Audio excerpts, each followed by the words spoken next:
Hi everybody, welcome back to the Why Kim YouTube channel. Subscribe, ring the bell and comment down below, especially on tonight's subject. I want to hear what you've got to say, positive or negative, about the influence of artists, poets and actors.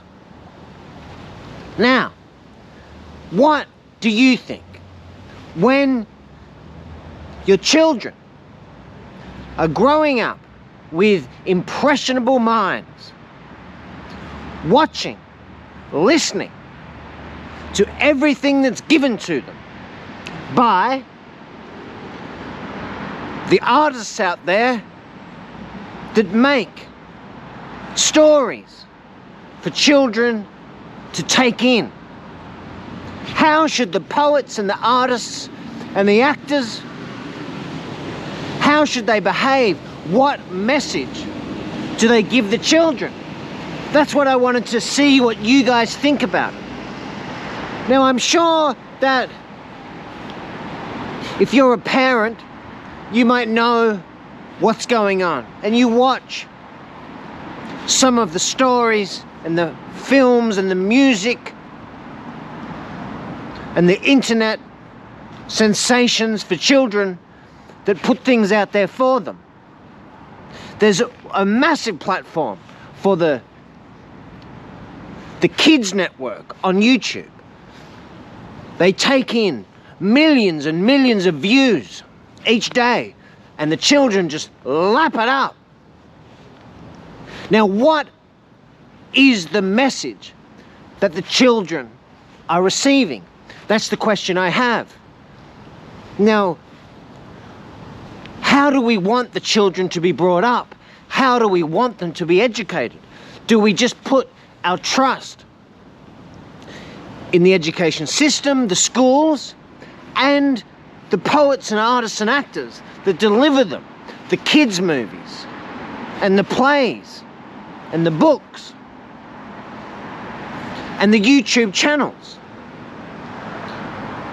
What kind of child do we want to raise in this society? Now, I know that I'm exaggerating a little bit. However, my idea stems from, again, I know I keep harping on about it, an ancient Greek theory of politics. And the question that was being raised at the time was how to raise decent people, and what do they need? The answer was, back then, from this particular political figure, that excellence and virtue was what the children needed and what they should have to lead a happy life. Now, I'm not saying whether it's right or wrong. I'm asking what you think. Is that what we are getting? How influenced are our children by the stories we give them, the movies they watch, the Bibles they read? What do you think? And what aspects of it do lead to excellence? Do you even want excellence for the children?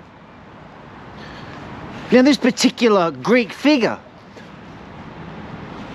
was very unsure about the poets and the artists telling their stories through their forms of storytelling, whether it was the artwork or the books and the poetry. Their argument was that the influence and the lies that were being told by these people made the children not seek excellence. Instead, they became ignorant, blind, and delusional. And their young minds were so impressionable that they grew up and became the people that sometimes we see. Blind, ignorant, and not caring about excellence and virtue. Now, what happened later on, I'm not sure. If you are a Christian, then I suppose you might say, well, the Christian education system has fixed everything. And now the children will grow up with stories of goodness, of a God that is good. There's also been some problems with that. Sometimes, maybe, I think. Or there is possibly something positive that comes out of religious education. I'm not sure. Tell me what you think.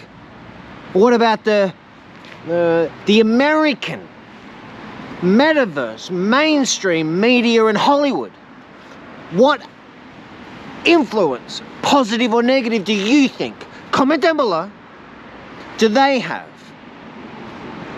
And do we worship? And do the children worship Hollywood superstars to look up to and try to be like them? I want to know what you guys think. Should the artists and the poets and the actors be banned from telling stories that are lies? Should the artists and the poets and the actors be banned from influencing the children to be ignorant and delusional about their life? Now, I've raised a few points and I want you to comment down below. YChem out.